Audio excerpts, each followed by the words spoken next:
Hi, everyone. My name is Ani Sophie with Quantum Messages, and I would like to welcome you back to my channel. I've been doing a deep study the past month or two on Sanskrit and Sanskrit mantras and practicing them. And I've come to realize that they are definitely an ancient language of light and energy. And so today we're going to focus a little bit about that. And I always like to use visuals. I'm a teacher, my background is teaching. And so I always like to use the visuals. Just so you can kind of see what I'm talking about, because some of these concepts are a little bit out there, but they're also a combination in trying to merge basically metaphysics with quantum physics and science, and trying to understand the deeper levels of consciousness as well as the unseen realms and why we are experiencing these things in our life right now and how come they're coming up. So what's really interesting is, I've been pondering the question, where did Sanskrit come from? And recently, the Boogosphere was found. So a lot of information has come about the Boogosphere. And so the Boogosphere was found in Colombia, and it hit a wire and then it fell and some guy picked it up. There's been about 5 that have been found. And so this one was picked up and actually saved and not taken by the deep state. And so this man brought it to Mexico and contacted Dr. Greer. So Dr. Greer and his team and other teams went down to Mexico and they studied the Boogosphere. So scientists looked at it and they spent like several days like in a conference/workshop studying this Boogosphere. What they came to realize is that around there are these ancient Proto-Sanskrit writings on the sphere itself and these different geometric shapes, as well as they took a resin sample from one of the little holes, and they found out that from that resin sample, the sphere itself is around 12,500 years old. It could be older, we don't know. But I mean, that's pretty freaking old. And so clearly there was some type of either advanced human civilization, or there was some type of extraterrestrial, transdimensional type of civilization, or maybe some type of interaction here with the planet. We don't know. However, what we do know is that the writing itself is Proto-Sanskrit, and it actually is a warning. But you can research that more. At the end of this, I have left the references for you so you can go check it out. But what I believe is that Sanskrit itself is an ancient language that could be potentially galactic and or universal. And it clearly has an impact and can transform the quantum realm. It can transform our environment. It can transform the material realm, because we are material beings. So it can transform us itself. So if it can do that, then it potentially transforms things around us as well.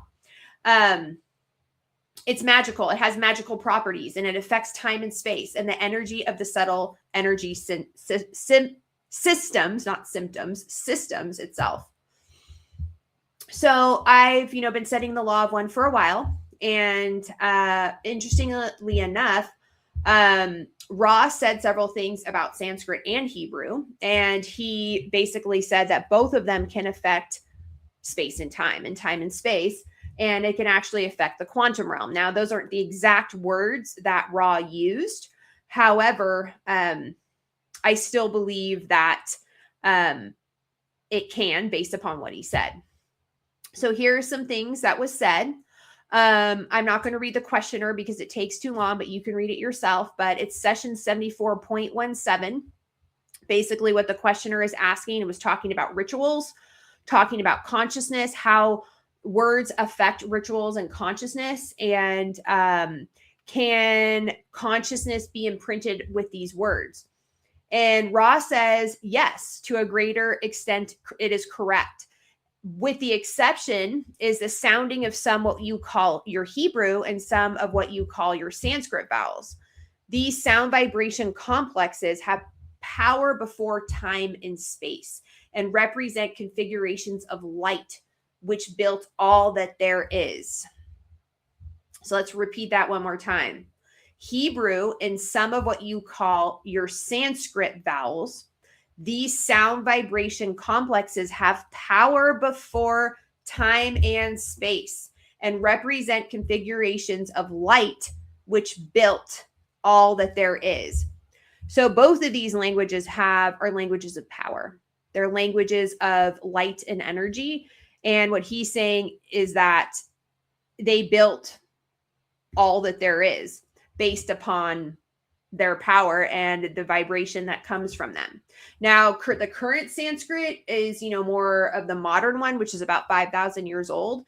So I'm thinking more of like the Proto-Sanskrit. I'm sure that the language, whatever language was gifted to us a long time ago, over 12,000 to who knows, like 13,000 years ago, or even longer, probably even longer, 100%, was a little bit different. So it's interesting how it got changed.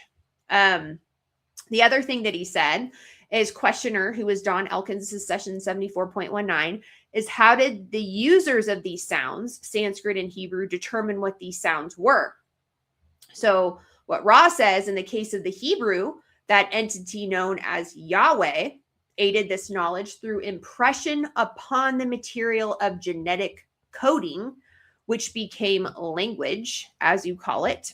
So to me, that sounds like genetic modification, in my opinion. And in the case of Sanskrit, the sound vibrations are pure due to the lack of previous, what you call alphabet or letter naming. Thus, the sound vibration complexes seemed to fall into place as from the logos. This was a more, shall we say, natural or unaided situation or process. So the logos itself could be the logos, our star system, our star itself, the intelligence of that star and from our solar system, or it could be the larger logos, which is the galactic logos, or it could be the larger being like Laniakea type logos, or it could be a universal type logos. I'm not sure which logos he's referring to, but I have a feeling it's probably our star, our sun currently, and the intelligence coming from that, because it's like a beacon transmitter transmitting to the rest of the galaxy. So I find that very fascinating and interesting. This is session 75.26. The John Elkins, who's the questioner, said, you spoke in a previous session about certain Hebrew and Sanskrit sound vibratory complexes being powerful because they were mathematically related to that which was the creation. Could you expand on this understanding, please, as to how these are linked? So Ra said, as we previously stated, the linkage is mathematical, or that of the ratio. You may consider it musical. There are those whose mind complex activities would attempt to resolve this mathematical ratio, but at present, the coloration of the intoned vowel is part of the vibration which cannot be accurately measured. However, it is equivalent to types of rotation of your primary material particles. So what it's telling me is that the vowels itself and the mathematical ratio of the vowels as the words are being expressed somehow have a direct effect upon the rotation of quantum particles, in my opinion. And so, which I find very, very interesting. So it somehow affects the rotation of it. The deeper study of Sanskrit itself, when you start studying it, supposedly from, that's been passed down, actually affects your chakras and the rotation of the chakras itself. So there's definitely a correlation here between the two. And so I find it interesting, the big thing that I pulled out of that statement was rotating particles through sound with an emphasis on the vowels. So within the mantra, the direct correlation between the mantra and the chanting, repetitive chanting of the mantra, and the sound vibrations coming from those mantras affect the rotation of the chakras, which directly affect the 7 layers of the subtle energy bodies, which then affect, our connection to the quantum realm. So to me, this is the definition of magic, right? Magic is the power to influence the events by the use of supernatural forces. So to me, sound and vibration is a supernatural force because it has a direct effect upon space and time and a direct effect upon our consciousness itself. Sound is supernatural, meaning that it is a natural force. It is part of the laws of the universe, the vibrations itself, and then those vibrations create the frequencies.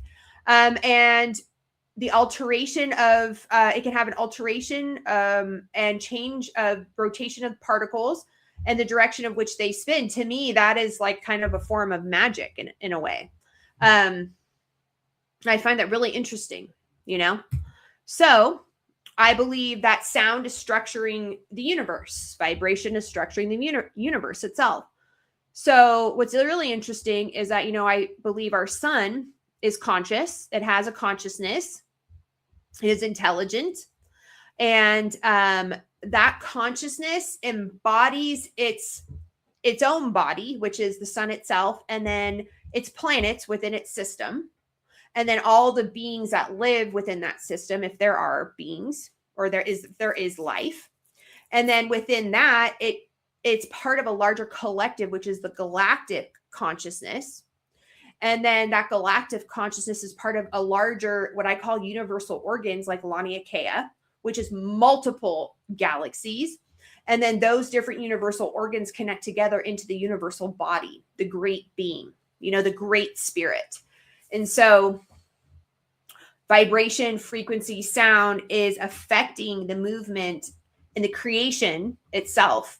And so it's very, very interesting. It's a very, very powerful tool to have within your toolkit, so to speak.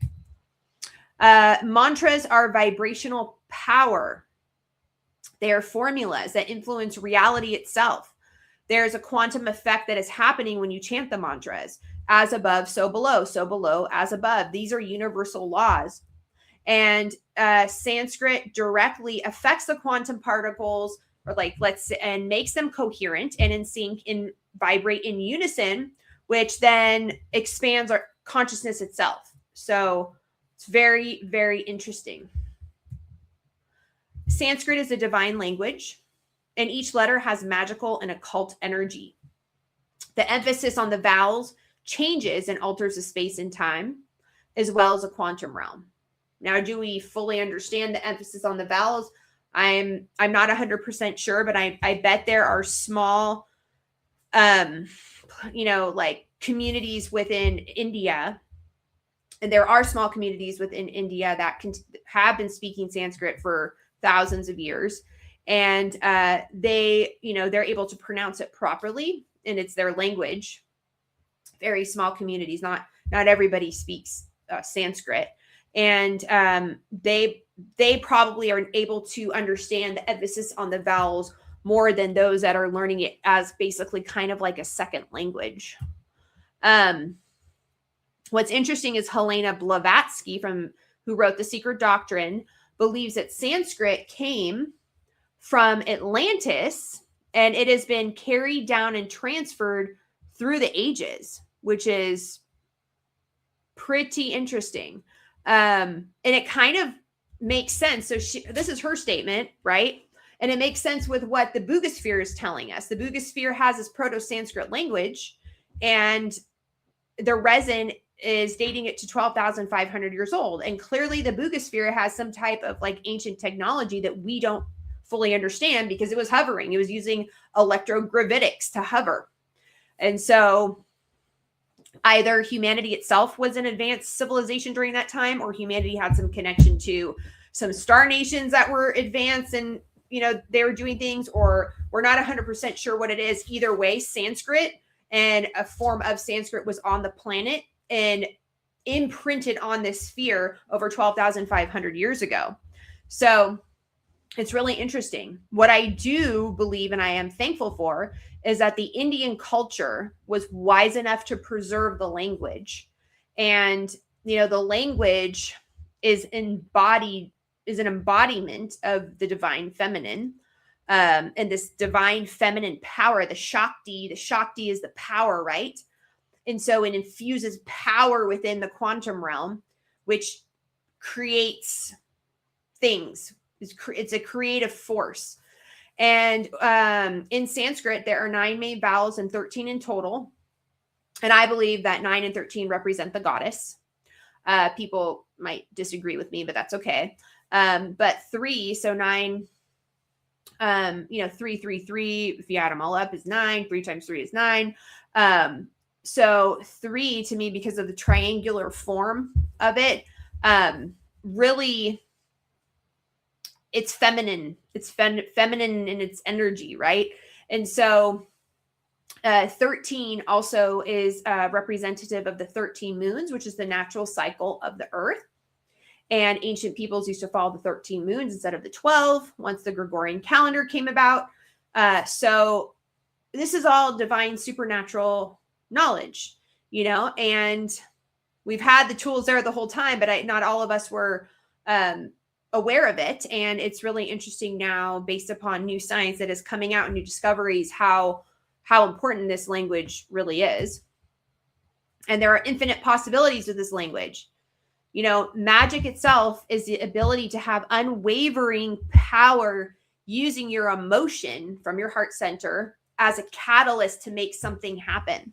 If you have this deep emotion, you focus on the intention itself.